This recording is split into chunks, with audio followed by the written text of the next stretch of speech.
Niger has one of the biggest uranium deposits. How interesting is it that one of the biggest US foreign drone bases happens to be there?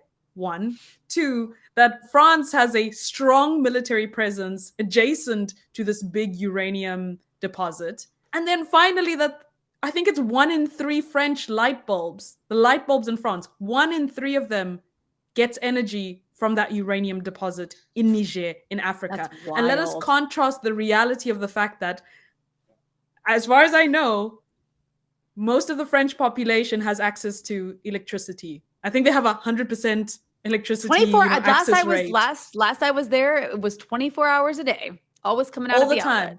Mm-hmm. What is the access of the people of Niger? It is less than, I think, 15% have access to the grid, let alone the guarantee of electricity. Those are the people of Niger. And I'm saying this because we've just seen in Afghanistan, they've left Afghanistan 20 years, over 2 trillion spent. Is it 2 trillion, right? I think it's an underestimate. I think it's closer to 6 trillion. But let's go, to be generous, we can say 2 trillion. It's still an absurd amount of money. 2 trillion. Let's be generous. And how much of the population has access to electricity?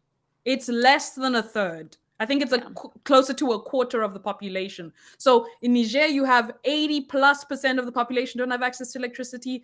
We've seen what has happened in Afghanistan. Most of the population doesn't have access to electricity. Yet we still don't want to talk about the fact that the US, French, and foreign military armies are essentially protecting their access to these resources at the detriment of the African continent.